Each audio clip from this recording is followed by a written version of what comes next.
We have a question from Christian. I've lost 100 pounds over the past year, and I've been keeping the weight off within about 5 pounds for the last 5 months. Well, that's good, and I want to see you keep it down. And that's really more important to me than losing the weight in the first place, is staying where you're at. During my weight loss, though a combination of enthusiasm and stupidity, I managed to get quite bad tendonitis in both forearms, a combination of too much rowing and trying to increase my pull-up numbers. Back to middle-age pull-up syndrome. Golfer's elbow, not tennis elbow, yeah. Given that I cannot, at least in the short term, do a lot of pull movements without re-injuring my forearms, do you have any suggestions for workouts that would help protect them while I rehab them? I try to walk about 15,000 steps a day and do kettlebells much lighter now while I'm rehabbing, 3 days a week, but I'm worried that I'm not getting a lot of pulling, and my physio is telling me that full recovery from golfer's elbow could easily be 6 months or longer. Any thoughts you have will be most welcome. Yeah, I think your physio is right, and here's the thing, Christian, is that elbow injuries seem to, well, they're tough, but once you hurt them, they seem to take a while to come around. You know, my thought is this, and maybe this is a little different than what I would normally recommend, but you know, you've already done a lot of good stuff.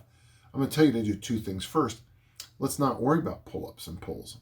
Just forget about them. I mean, if you're doing kettlebell work, if you're doing swings, there's a massive amount of, it's not really, it's pull stability. It's, you know, everything's locked and loaded in there, which can be really valuable for the pulling muscles. It's not like your pulling muscles are all just going to fall asleep in 6 months and, you know, wither away and die. You know, you'll take care of business. But if you're doing swings, if you can do Turkish get-ups, I mean, goblet squats should be fine. I'm thinking if you can clean and press, boy, just do that.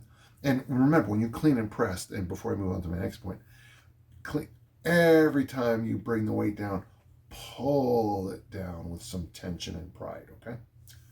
The other thing, can you just hang? Hanging is, and by the way, people always ask this idiotic question, if I teach active hanging. I got no idea what that means, but what I want you to do is I want you to hang, okay? I want you to hang, all right? And just hang, and that will get your grip strength, and it's like the word glute activation happens sometimes. I think we're going to get some lat activation going on. You're going to really have to, because of the time under tension, you're going to have to wake up everything up there. So I think that might help. So just train with kettlebells and do some hangs. Oddly, it's about what I tell 95% of the people I talk to. So there you go. And congrats on your weight loss. That's really good.